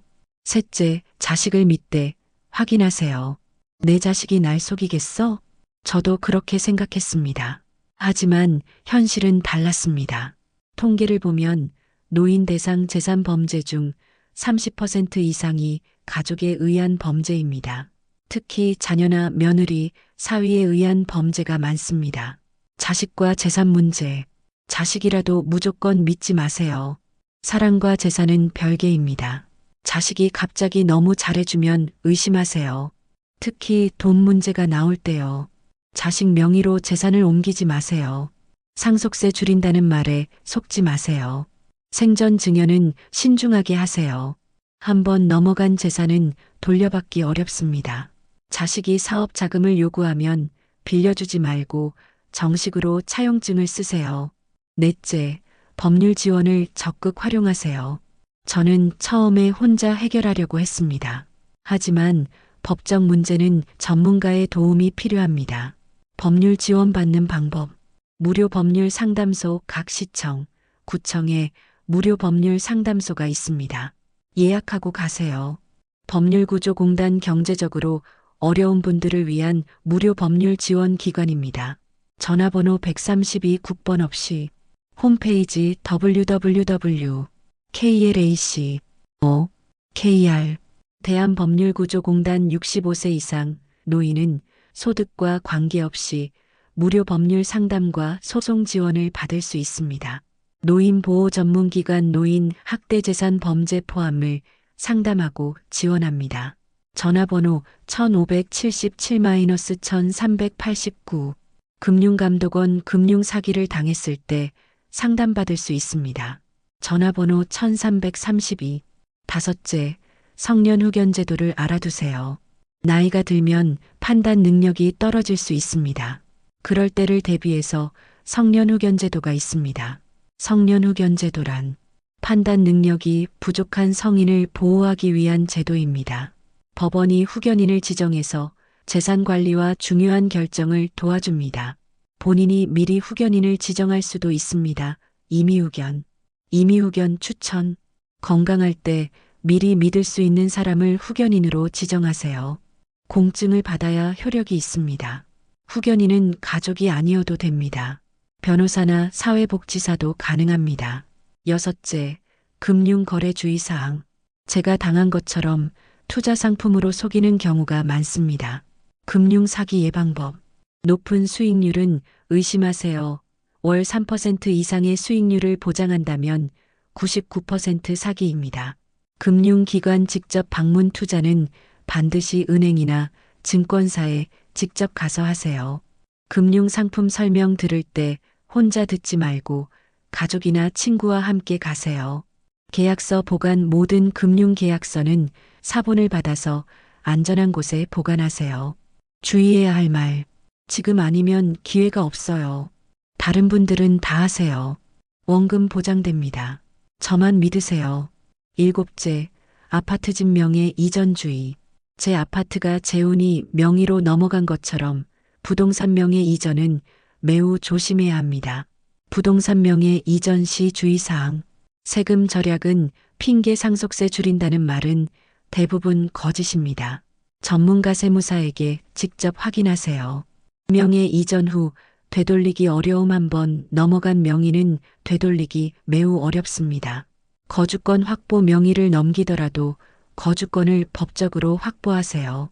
증여세. 명의 이전 시 증여세가 발생할 수 있습니다. 자식이 그 세금을 내지 않으면 나중에 문제가 됩니다. 여덟째, 주변에 도움 요청하세요. 저는 순이 덕분에 버틸 수 있었습니다. 혼자 끙끙 앓지 말고 주변에 도움을 요청하세요. 도움받을 곳. 친구들. 같은 또래 친구들과 자주 만나세요. 서로의 문제를 나누세요. 이웃. 동네 이웃들과 관계를 유지하세요. 노인복지관. 다양한 프로그램과 상담을 제공합니다. 종교기관, 교회, 절, 성당 등에서도 도움을 받을 수 있습니다. 주민센터 복지 서비스, 법률 상담 등을 안내받을 수 있습니다. 아홉째, 응급 연락처를 정리하세요. 문제가 생겼을 때 바로 연락할 수 있도록 준비하세요. 꼭 알아두어야 할 번호.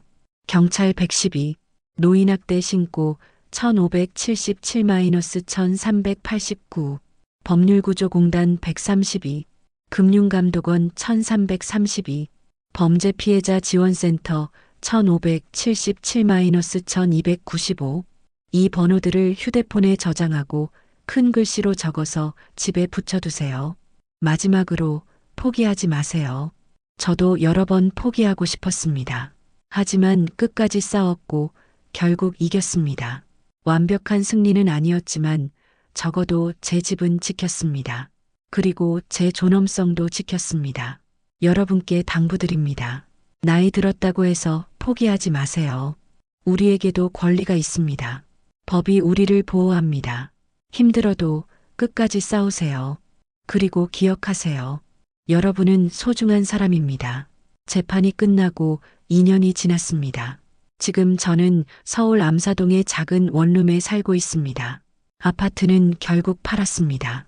너무 컸고 혼자 살기에는 관리비가 부담되었으니까요.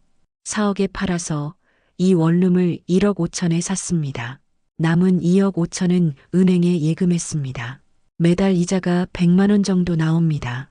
거기에 기초연금 30만 원까지 합하면 한 달에 130만 원입니다. 넉넉하지는 않지만 살만합니다. 방은 작습니다.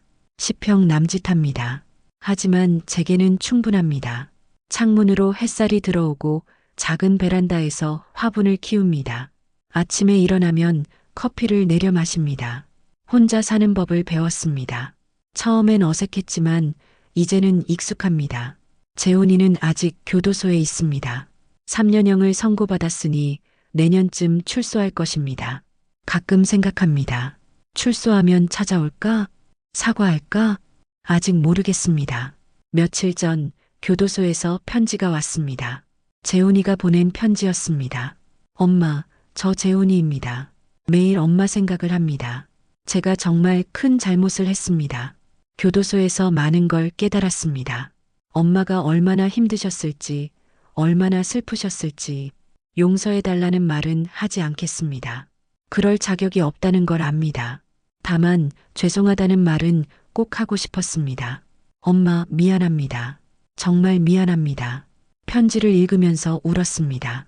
그래도 내 아들이었으니까요. 하지만 답장은 하지 않았습니다. 아직 제 마음이 준비되지 않았습니다. 언젠가는 용서할 수 있을까요? 모르겠습니다. 시간이 필요합니다. 수진이는 교도소에서 이혼 서류를 보냈다고 합니다. 재훈이가 서명했다고 들었습니다. 두 사람의 결혼은 그렇게 끝났습니다. 손주들은 수진이 부모님이 키우고 있습니다. 가끔 준서한테서 편지가 옵니다. 할머니, 저 잘 지내고 있어요. 공부도 열심히 하고 있어요. 할머니도 건강하세요. 사랑해요. 짧은 편지지만 그걸로 충분합니다. 준서가 저를 기억하고 있다는 것만으로도요. 민수와 지혜는 여전히 연락이 없습니다. 명절에도 제 생일에도 처음에는 서운했습니다. 하지만 이제는 담담합니다. 아이들도 각자의 삶이 있으니까요. 제 삶도 계속되어야 하니까요. 요즘 저는 봉사활동을 하고 있습니다. 노인복지관에서 같은 처지의 어르신들을 돕고 있습니다. 자식한테 사기당한 분들, 재산을 빼앗긴 분들, 제 경험을 나누며 법적 대응을 도와드립니다. 처음엔 부끄러웠습니다. 제 이야기를 남들 앞에서 하는 게요. 하지만 제 이야기가 누군가에게 도움이 된다는 걸 알았습니다. 박 선생님 덕분에 용기를 냈어요. 박 선생님 이야기 들으니 저만 당한 게 아니구나 싶어서 위로가 됐어요. 그런 말을 들을 때마다 제 고통이 헛되지 않았다는 생각이 듭니다. 지난주에는 지역신문에서 인터뷰 요청이 왔습니다. 노인 재산 범죄 예방 기사를 쓴다며 제 경험을 싣고 싶다고 했습니다. 처음엔 거절하려고 했습니다. 하지만 생각을 바꿨습니다. 제 이야기가 더 많은 사람들에게 전해지면 저 같은 피해자가 줄어들지 않을까? 인터뷰에 응했습니다. 기사가 나간 후 여러 곳에서 연락이 왔습니다. 강연 요청도 몇 건 받았습니다. 다음 달에는 다른 구의 노인복지관에서 강연을 합니다. 제목은 노후재산, 이렇게 지키세요입니다. 제 경험이 누군가의 노후를 지켜줄 수 있다면 그것만으로도 의미 있는 일입니다. 순이는 여전히 제 곁에 있습니다. 일주일에 한 번은 함께 밥을 먹습니다. 영수가 오늘은 내가 살게. 아니야, 순이야. 지난주에 내가 샀잖아. 됐어. 친구 좋다는 게 뭐야? 순이와 함께 있으면 외롭지 않습니다. 가족보다 더 가족 같은 친구입니다. 복지관에서 새로운 친구들도 사귀었습니다. 김옥분 씨, 이순자 씨, 박정혜 씨, 모두 비슷한 나이대고 비슷한 아픔을 겪은 분들입니다. 우리는 일주일에 2번씩 만나서 수다를 떨고 산책을 하고 때로는 영화도 봅니다. 영수가 우리 다음 주에 부산 갈까? 바다 보러? 좋지. 얼마나 오랜만이야. 그렇게 우리는 함께 여행도 다닙니다. 혼자가 아닙니다. 나이 들어서도 새로운 인연을 만들 수 있습니다. 새로운 삶을 시작할 수 있습니다. 지난달에는 스마트폰 사용법 강좌를 들었습니다. 처음엔 어려웠지만 이제는 카카오톡도 하고 유튜브도 봅니다. 이 영상도 유튜브에서 보신 거겠죠? 기술이 발전해도 우리 노인들도 따라갈 수 있습니다. 배우려는 의지만 있으면요. 어제는 손주 준서한테서 영상 통화가 왔습니다. 수진이 부모님이 허락해 주신 모양입니다. 할머니, 화면 속 준서는 많이 컸습니다. 목소리도 굵어지고 키도 훌쩍 컸습니다. 준서야, 우리 준서 많이 컸네. 할머니가 너무 보고 싶었어. 저도요, 할머니. 할머니 건강하세요? 응, 할머니 건강해. 너는 학교 잘 다니니? 네, 열심히 다니고 있어요. 착하다, 우리 준서. 영상통화는 10분 정도 했습니다. 짧았지만 손주 얼굴을 볼 수 있어서 행복했습니다. 하은이도 화면에 나타나서 손을 흔들어 줬습니다. 할머니 사랑해요. 그 말에 눈물이 났습니다. 손주들은 여전히 저를 사랑하고 있었습니다. 그것만으로도 감사했습니다. 오늘 아침 거울을 봤습니다. 주름은 더 많아졌고 흰 머리도 늘었습니다. 하지만 눈빛이 달랐습니다. 2년 전과는 다른 눈빛이었습니다. 더 강해진 눈빛, 더 담담해진 눈빛. 그리고 여전히 살아있는 사람의 눈빛. 저는 살아남았습니다. 최악의 배신을 겪었지만 포기하지 않았습니다. 법정에서 싸웠고 제 권리를 되찾았습니다. 완벽하지는 않았지만 최선을 다했습니다. 그리고 지금 저는 여전히 살아가고 있습니다. 새로운 친구들과 새로운 일들과 함께요. 가끔 밤에 혼자 있으면 남편 생각이 납니다. 여보, 나 혼자서도 잘 살고 있어. 걱정하지 마. 남편이 들을 수 있을까요? 들을 수 있다면 이렇게 말해주고 싶습니다. 당신이 남긴 돈은 결국 지켜냈어. 쉽지 않았지만 해냈어. 당신 자랑스럽게 여길 만한 아내였을 거야. 다음 주에는 구청에서 주관하는 노인 인권 강연회가 있습니다. 저도 패널로 참석합니다. 제 이야기를 더 많은 사람들과 나눌 것입니다. 노인도 권리가 있다는 것. 나이 들었다고 해서 무시당해서는 안 된다는 것. 우리도 존중받아야 한다는 것. 그 메시지를 전하고 싶습니다. 오늘 오후에는 복지관에서 요가 수업이 있습니다. 일주일에 3번씩 다니는데 몸이 많이 좋아졌습니다. 허리도 덜 아프고 잠도 잘 옵니다. 저녁에는 책 읽기 모임이 있습니다.